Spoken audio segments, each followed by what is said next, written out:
Hi, Happy New Year this Friday.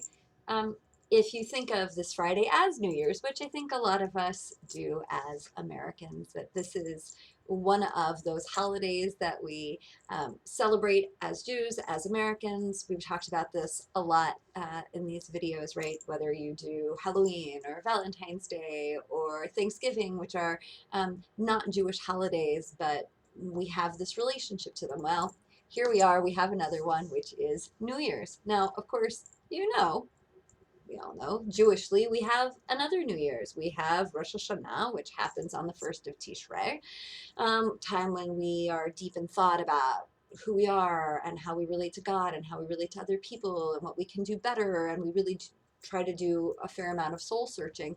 There are actually three other Jewish New Years as well.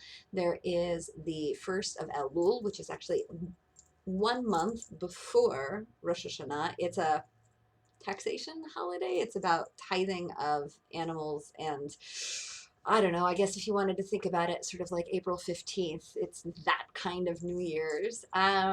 We have also the 1st of Nisan, which is the month in which we celebrate Pesach. We are actually told in the Torah that Pesach happens on the 15th day of the first month. So that tells us it's a new year and it's spring. So I guess it makes sense that everything is coming alive and therefore it's a new year. And then there is also coming up in the very near future in actually MLK weekend, if we align our thinking to a more American calendar, is also Tu B'Shvat, the 15th of Shvat, which is the new year of the trees. So we have all of these New Years, and I like to think rather than being exclusionary, there is a Talmudic notion that when you have different sages who are arguing different points of view within the Talmud, that instead of one saying this one is wrong and that one is right, which they do sometimes, they like to say this one is right and that one is right. And then, somebody will come and try to do a harmonizing of these two disparate opinions to make it so that we agree with all of the sages, and that way we honor all of them and we honor the discourse and the argument. So here we go. Let's honor all of the New Years. This Jewish concept that there are multiple New Years, I think, is one that applies to our lives. Our entire lives, whether it's our Jewish lives, whether it's our secular lives, we're just one person. We just got the one life. And so this idea of embracing many new starts, whether it's the start of the school year or whether it's the fiscal year or however we think about it, whether it's Rosh Hashanah or whether it's January 1st, um, there, there is this underlying understanding of a sense of renewal, of a need to reassess where we are, of who we want to be, how we want to interact.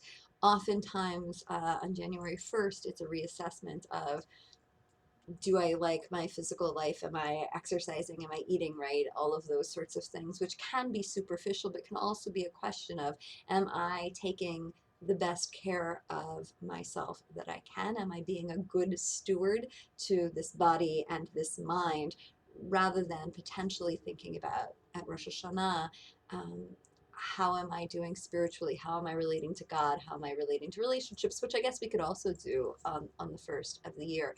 And using these different opportunities to self-assess and to figure out, how do I want to proceed? And I think doing this quarterly, maybe more often, is not a bad thing. And having more opportunities to determine, to resolve, if you will, to do better in the world can only be a good thing. Now, we can't do it every day because we would never do anything. We would end up navel gazing and not accomplishing anything. And I think even weekly or monthly, it might be a bit much. But whether it's 4 New Years, 5 New Years, 6 New Years, if we take the time to figure out, how do we want to be in the world? How do we want to be within our bodies? How do we want to be within our lives? That can only be a good thing. Um, and so on this New Year's, I hope that you will have a happy and a healthy year, one where you resolve to be at peace with yourself and the people around you, one where you will be a good steward to your body, your mind, and your spirit, to your community, to your family. May this year be full of love and joy, shlemut, wholeness, and peace.